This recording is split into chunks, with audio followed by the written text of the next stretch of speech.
Welcome back sa Free Thinking Pinoy Channel. Sa video na ito, mapapanood nyo ang 30 uri ng mga hayop na pwede nyong makita sa dagat ng Pilipinas. Medyo marami-rami ang mga hayop na inyong mapapanood, kaya umpisahan natin sa pang number 1. Number 1. Crown of Thorns Starfish. May 3 dahilan kung bakit ka dapat matakot sa hayop na to. Una ay nababalot ng tinik ang kanilang katawan, kaya dapat mo itong iwasan, lalo na sa mga taong naglalakad lang sa dalampasigan.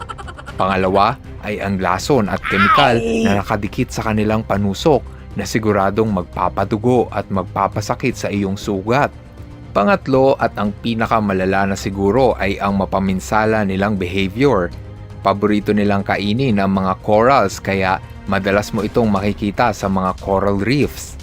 Dahil dyan, malaki ang banta nila sa populasyon ng nauubos na coral sa dagat ng Pilipinas. Kaya maraming probinsya sa buong Pilipinas ang nagtutulong-tulong para sugpuin ang mga crown of thorns dahil bukod sa nakakalason nito, nasisira nila ang balancing ecosystem ng karagatan.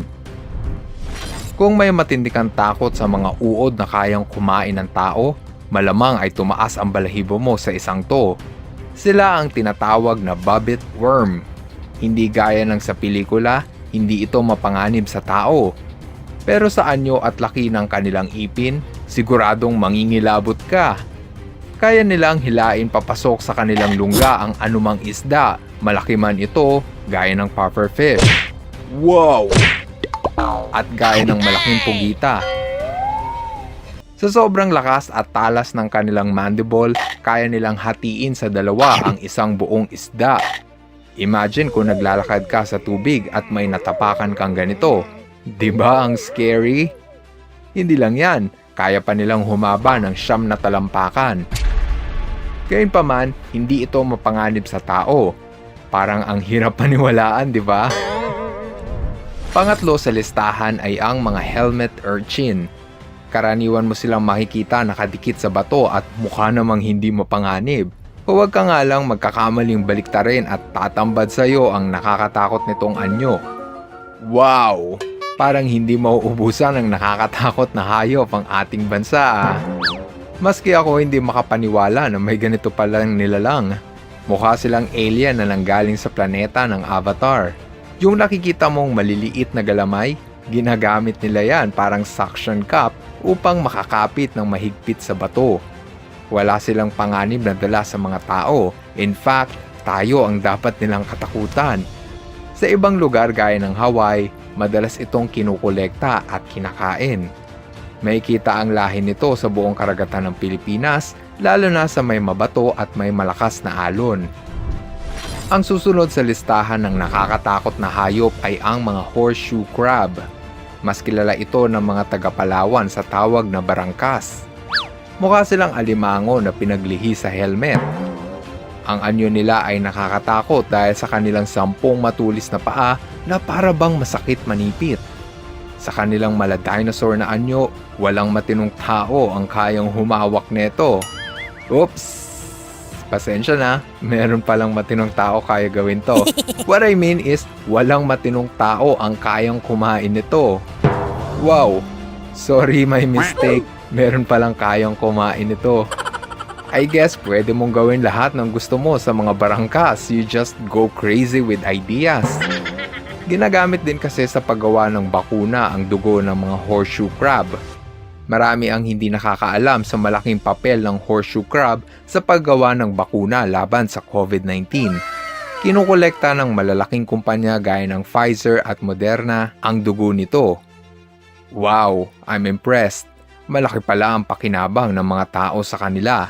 I guess don't judge the book by its cover. Ang karagatan ng Pilipinas ay tahanan ng nakakatakot na hayop gaya ng susunod sa listahan. Ito ang mga giant isopod. Makikita sila sa kalaliman ng dagat na hindi inaabot ng liwanag ng araw. Dahil sa kalaliman ng kanilang tirahan, kaunti lang ang Pilipino na nakakakilala sa hayop na to. Mukha silang giant version ng mga ipis. Malamang sila nga ang ipis version ng deep sea. Malapit silang kamag-anak ng mga hipon at alimango. Siguro ay kasing lasa din ng hipon, gaya ng sa video kung saan niluto nung babae ang giant isopod pang ulam. Grabe, ang tapang ni ate, kinain yung isopod. Kaya nilang humaba ng 20 inches o halos 2 ruler at bumigat ng halos 2 kilo. Wala silang panganib na dala sa mga tao, maliban na lang kung sa pagtulog mo sumama sila sa panaginip mo. Nasa kalahati na tayo ng listahan. Sana ay marami-rami ka nang nakuhang libreng impormasyon sa video na to. Alam mo kung ano pa ang libre? Mag-subscribe sa channel ko. Kung nagustuhan mo ang video, baka pwede kung mag-subscribe ka na. Libre lang naman ang subscription. Please? Sigurado ako, hati ang opinyon ng mga tao dito sa hayop na to kung nakakatakot o maganda. Sila ang mga cauliflower jellyfish. Hinango ang kanilang pangalan sa gulay na cauliflower na kawangis nito. May kita ito sa buong Pilipinas. Kung hindi ka man natatakot sa kanilang anyo, dapat mo pa rin itong layuan dahil sa taglay nitong lason. Hindi nakamamatay ang lason nila kung ikukumpara sa mga box jellyfish, pero siguradong makakaramdam ka ng pananakit at pamamaga ng ilang oras. Ang tapang nito ni Kuya, kinikiliti lang niya yung dikya. Pang-7 sa listahan ay ang isa na to na umaahon pa ng dagat para ata manakot ng tao. Sila ang 9-armed sea star. Meron silang 9 na paa at bawat 9 na paa ay may maliliit ding mga paa na ginagamit nila para makagapang. Ang weird, no? Yung paa nila may paa din. Para tuloy naaalala ko yung mga facehugger sa pelikulang Aliens. Wala silang dalang panganib sa tao, kaya wala kang dahilan para patayin ito o saktan. Just leave them alone. Hindi naman siguro mahirap yun, di ba? May mga tao na takot sa higad, ang iba naman ay takot sa uod, pero ang susunod na hayop ay parang hybrid ng higad at uod. Ito ang mga bristleworm. May kita ito sa buong karagatan ng Pilipinas, ngunit bihira lang ito maispatan dahil madalas itong nakasiksik sa bato at sa gabi lang sila lumalabas. Sila ay mga scavenger, ibig sabihin, paborito nila kainin ang karne ng anumang patay na hayop. Kung may saltwater aquarium ka sa bahay, inspeksyonin mo ang mga bato dahil baka pinamumugaran na pala ito ng mga bristleworm. Gaya ng nangyari sa aquarium na to na naging tahanan ng mga bristleworm. Madalas itong hindi namamalaya ng mga tank owner dahil maliit lang ito sa umpisa at nakatago sa bato. Huli na ang lahat kapag umabot na sila ng ganito kalaki. Muntik ko na makalimutan. May lason ang kanilang buhok at sobrang sakit nito gaya ng bearded fireworm kaya mapanganib ito hawakan. Ang lahi ng mga sea urchin na ata ang isa sa pinaka-iniiwasan at kinatatakutan sa dagat. Pero ang isa sa pinakamapanganib sa lahat ay ang mga fire sea urchin. Mabilis mo itong makikilala dahil sa mapula nitong katawan na para bang nagliliyab. Dapat mo itong layuan dahil may kamandag ang tinik nito at pwede kang magkaroon ng anaphylactic shock o extreme allergy na may mga simptomas gaya ng hirap sa paghinga at matinding pagkahilo. Kung may Christmas tree tuwing araw ng patay, malamang sila na to. Para silang cactus na gumagalaw, ganun sila ka-weird para sa akin. Wow, ganito pala ang bibig nila. Mukhang ito ata ang kumain kay Boba Fett. Last but definitely not the least ay ang mga goblin shark. Iisipin mo na baka isa itong bangungot kung makatagpo ka nito face to face. Mayroon silang kakaibang nguso na para bang pinagayahan ng pelikulang Alien. Carnivore ito at kakainin ng anumang kasya sa kanilang bibig na puno ng matulis na ipin. Kaya nilang humaba ng 20 feet o kasing haba ni Lolong. Bihira lang masaksihan ng mga Pilipino ang isda na to dahil nakatira ito sa pinakamalalim na parte ng dagat, sa lalim na 4,000 feet. Just to give you an idea kung gaano kalalim ang 4,000 feet na dagat, katumbas ito ng 4 na Mount Makiling na pinagpatong. Kahit nakakatakot ang anyo nito, hindi sila mapanganib sa tao at wala pang naitalang pag-atake ng goblin shark sa tao. Bago tayo magpatuloy, konting shoutout lang muna. Hello kay Kaya Sergius Garalde. Hello rin kay Leo Jade Napili at sa Grade 10 Sisigon Integrated School. What's up kay Martin Pacifico Cruz. Shout out kay Jaden Genzo B. Iglesias. At belated happy birthday kay Jacob Ezer M. Agulay. Ipagpatuloy natin ang kwentuhan sa 10 weirdo at kakaibang uri ng hayop na matatagpuan pa rin sa dagat ng Pilipinas. Enjoy the video! Kung may superpowers ka gaya ni Aquaman at kaya mong sumisid sa pinakamalalim na parte ng karagatan ng Pilipinas, huwag kang magugulat kung may makikita kang kumpol ng mga lipstick sa sahig ng dagat. Ito ang mga Riftia pachyptila o mas kilala sa tawag na giant tube worm. Kakaiba ang mga uod na ito dahil kaya nilang mamuhay kung saan limitado ang oxygen at may temperatura na 2 degrees Celsius, kasing lamig ng refrigerator. Ginagamit nila ang kanilang mapupulang pluma na kamukha ng hasang ng isda para makasagap ng oxygen at hydrogen sulfide. Yung nakita mong itim na gas, yan ang hydrogen sulfide. Tulad mo, hindi ko rin alam ang hydrogen sulfide, pero sigurado yan na nakakalason ito sa tao. Kung ang mga halaman ay kayang i-convert ang sunlight para gawing pagkain na tinatawag na photosynthesis, ang mga tube worm ay nangongolekta ng hydrogen sulfide gamit ang kanilang mapulang pluma at kino-convert nila ang hydrogen sulfide para maging carbohydrate. Ito ang dahilan kung bakit nila nakakayang mamuhay sa madilim at nakakalasong parte ng dagat. Amazing, di ba? Ang susunod sa listahan ay ang mga ghost pipefish. Yup, yung nakikita mong lumulutang, believe it or not, yan ay isang isda. Mukha lang silang piraso ng lumulutang na seaweed pero bahagi ito ng kanilang camouflage. As you can see, wala itong malaking pangil o makamandag na kagat kaya umaasa na lang ito sa camouflage para sa kanyang survival. Lumalaki lang sila ng 12 cm. Ito ang ulo. Yan ang buntot. Maraming klase ng ghost pipefish sa buong Pilipinas at iba't iba ang kulay at anyo. Ganyan lang sila buong araw. Kontento na sila sa buhay ng palutang-lutang.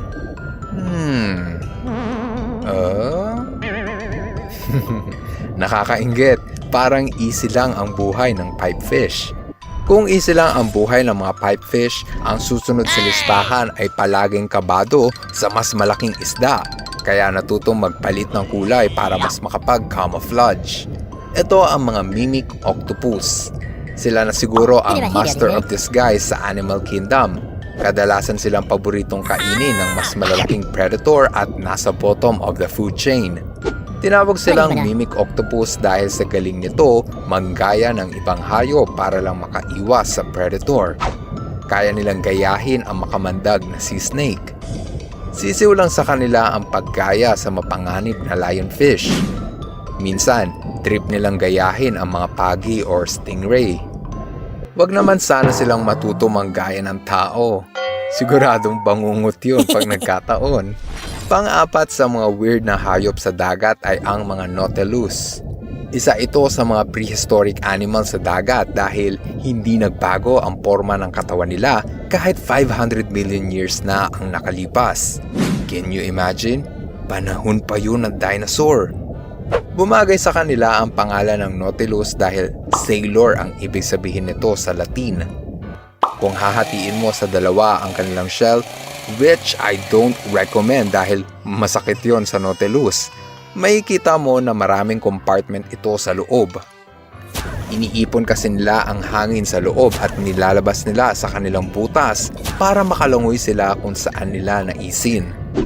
Medyo complicated ipaliwanag pero basically para silang umuutot sa tubig para makalangoy. Mas mabilis na langoy, mas maraming utot. Ngayon, ipinagbabahawal na ang paghuli ng nautilus dahil bihira na lang ito makita sa Pilipinas. Madalas kasing ginagawang kasangkapan sa mga bahay ang kanilang shell.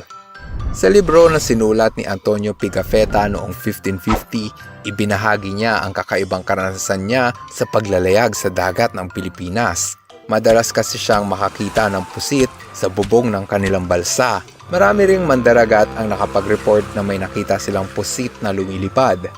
Believe it or not, may mga pusit na kayang lumipad. Sa 300 species ng pusit sa mundo, 20 species lang ng pusit ang may ganitong kakayahan at 4 sa kanila ay makikita sa Pilipinas. Gaya sa video na ito kung saan sapul sa mukha ang lalaki ng pusit na lumilipad. Para siyang tinamaan ng malagkit na gelatin sa mukha. Ew. Nagagawa nilang tumalon sa dagat sa paraan ng paghigop ng hangin. So basically, para silang may built-in jetpack sa katawan. Dahil sa kanilang talento sa pagtalon, mabilis silang nakakaiwas sa malalaking isda na gusto silang kainin. Kaya nilang manatili sa ere ng 3 segundo at sa bilis na 10 kilometers per hour. Ang susunod sa listahan ay ang mga Venus comb murex shell. Makikita ito sa buong Pilipinas at maski ako ay minsan ang nagkaroon nito. Napaka-exquisite ng shell na to at mas mukha pang suklay kesa kuhol. Nai-imagine ko tuloy na baka ito ang suklay ni Jezebel.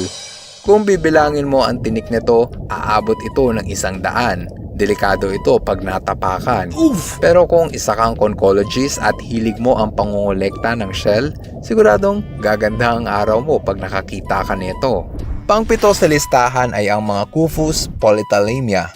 Mas kilala ito ng mga Pinoy sa tawag na tamilok.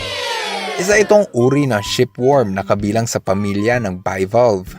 Ibig sabihin, malapit silang kamag-anak ng talaba at tahong. Malapit na kamag-anak. Ano yun, nakikita sila tuwing Pasko? Nadiskubre ang lahi nito sa Kalamansig, Sultan Kudarat. Hindi ito katulad ng ibang tamilok na makikita sa Bohol at Aklan na nakatira sa kahoy. Karaniwan kasing nakatira sa kahoy ang mga tamilok. Pero ang mga giant shipworm na nakita sa dagat ng Sultan Kudarat ay nakatira sa calcified shell na nakabaon sa lupa, katulad lang din ng mga giant tube worm na nauna nating natalakay. Nitong 2017 lang sila kinilala bilang bagong discovery. Isang patunay na kaunti pa lang ang alam natin sa ating karagatan. Sana next time, makadiscover naman sila ng ganito ka-cute na uod, hindi yung puro nakakatakot. Pang-8 sa listahan ay ang mga sexy shrimp. No, hindi yan. Ito. Sila ang mga sexy shrimp. Believe it or not, meron talagang sexy shrimp. Wala namang weird o kakaiba sa hibo na to, pero sinama ko sila sa listahan dahil maski ako nung una, hindi ako makapaniwala na may pangalang sexy shrimp. Ang kilala ko lang sexy shrimp ay si sexy hipon. Maliit lang ito at hindi lalagpas ng 1 pulgada. Tinawag silang sexy dahil madalas na nakaangat ang kanilang puwet. Makikita ito sa buong karagatan ng Pilipinas at popular sa mga saltwater aquarium enthusiast dahil sa dali nito alagaan. Pang-9 sa listahan ay ang mga veined octopus. Sa lahat ng pughita, sila lang ang may ganitong katangian. Kaya nilang lumakad gamit ang 2 galamay. Pero ang pinaka-unique sa veined octopus ay ang hilig nito magtago sa loob ng nyug. Dahil dyan, kalimitan din silang tinatawag na coconut octopus. Ginagawa nila ito upang makapagtago sa malalaking predator, pero hindi sila limitado sa nyug. Gumagamit din sila ng kabibe na mas madalas nilang makita. Gaya sa video, gumamit ng basag na baso ang octopus. Oops, ingat ka, baka matusok. Gumagamit din sila ng plastic cup.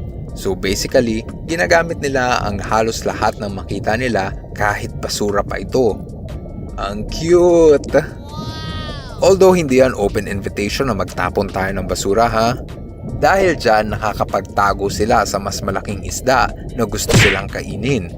Kung hindi effective ang nyog o kabibe, ginagamit nila ang isa pang self-defense na ipinagmamalaki nila sa lahat.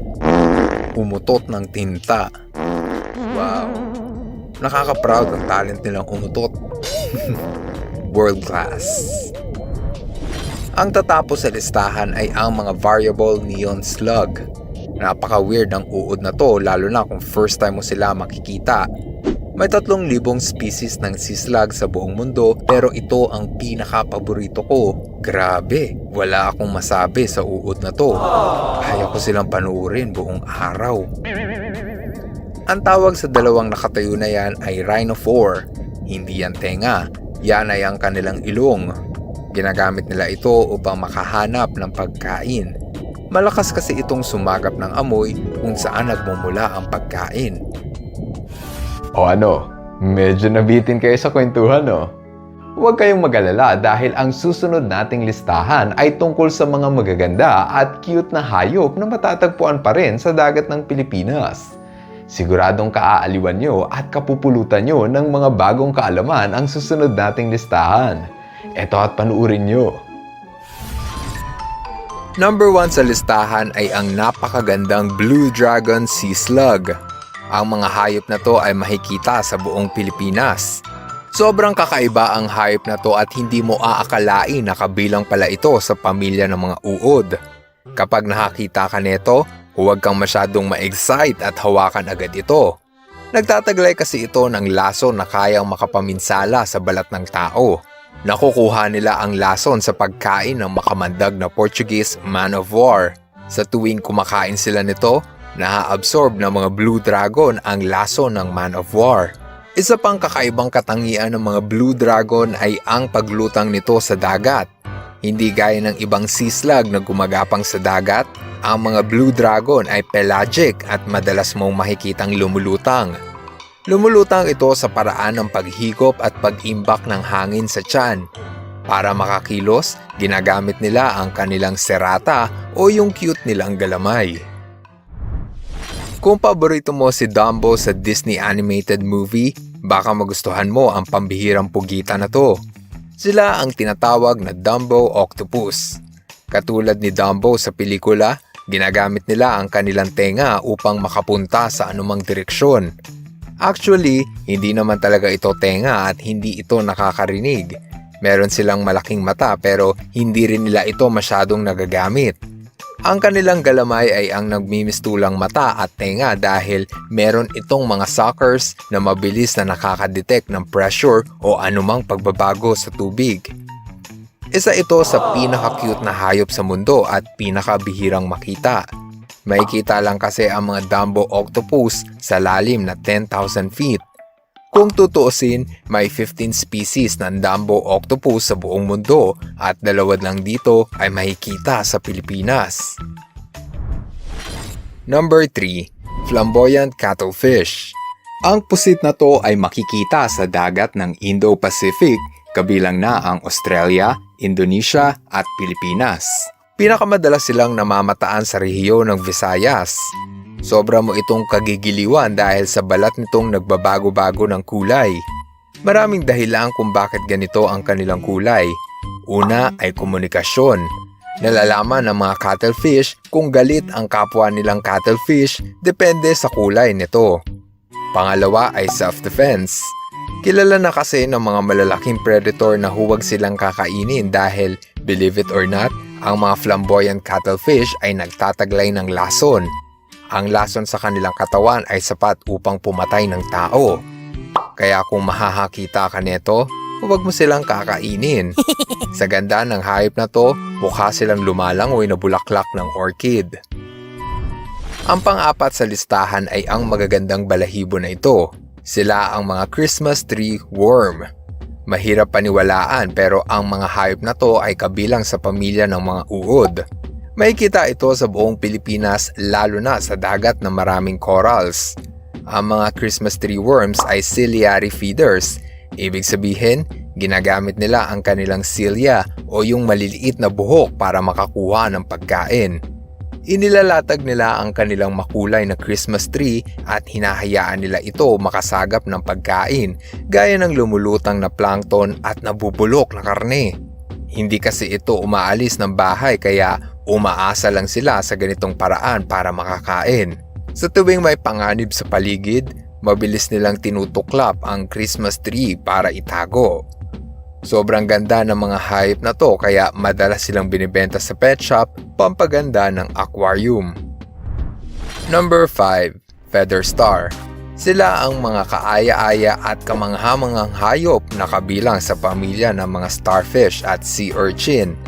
May kita sila sa halos lahat ng karagatan pero pinakamarami sila sa Pilipinas. Mabilis mo silang makikilala sa kanilang mahabang galamay na ginagamit nila upang makalangoy. Ginagamit din nila ito upang makagapang sa lupa, pero pinakakailangan nila ito sa pangungulekta ng makakain. Mayroong 600 species ng feather star sa buong mundo at hindi lahat ay kayang lumangoy. Ang ibang uri kasi ng feather star ay may tangkay na nakadikit sa lupa. Kung minsan, pagkakamalan mo silang halamang dagat, mahugulat ka na lang pag bigla itong gumalaw. Kahit maganda at nakakaaliw ang mga feather star, paborito silang kainin ng ibang nilalang. Gaya ng sa video, mapapanood mo kung paano sila kainin ng mga sea urchin. Kung mahilig ka sa saltwater aquarium, malamang ay pamilyar ka na sa kanila. Ito ang mga harlequin shrimp. Napakarami nito sa dagat ng Pilipinas. Mabilis mo silang makikilala dahil sa kanilang shell na tad-tad ng dekorasyon at polka dot. Kung tutuusin, malaki ang pakinabang ng mga harlequin shrimp sa balancing ecosystem. Paborito kasi nilang kainin ang mga crown of thorns starfish. Sa hindi nakakaalam, ang mga crown of thorns ay peste dahil kinakain nila ang mga corals. Dahil sa mga harlequin shrimp, nababawasan ang mga peste na sumisira sa corals. Tunay ngang nakamamangha ang mga hipon na to dahil hindi lang sila maganda, malaki pa ang pakinabang natin sa kanila. Gayunpaman, madalas pa rin silang hinuhuli at hinaahon sa dagat para ibenta sa pet shop. Kung mahilig ka sa mga seashells, siguradong matutuwa ka sa susunod sa listahan. Ito ang mga glory of the sea cone. Makikita ito sa mga bansa gaya ng Solomon Islands at Indonesia. Maswerte tayong mga Pinoy dahil pinakamadalas itong makita sa Pilipinas. Sa mga hindi pa nakakaalam, ang kabibi na ito ay isa sa pinaka-rare at pinakamahal sa buong mundo. Noong 18th century, ang presyo ng kabibi na to ay mas mahal pa sa mga paintings ni Johannes Vermeer at Eugene Delacroix. Ganyan sila kamahal ibenta at para bang collector's item. Nagbago ang lahat noong 1969 nang madiskubre sa Pilipinas na marami pala tayo nito sa ating dalampasigan. Simula noon, bumaba ang presyo nito sa halagang $100. Nabawasan man ang kanilang selling price, hindi naman mababawasan ang kagandahan ng espesyal na kabibing ito. Ang susunod sa listahan ay ang hayop na may kapa. Ito ang mga blanket octopus. Napakabihira lang nito makita sa dagat ng Pilipinas. Tinawag silang blanket dahil sa meron itong balat na maikukumpara sa isang kumot. Napakaganda ng hayop na to at mukhang elegante. Ginagamit nila ang sobrang balat o yung kumot bilang self-defense.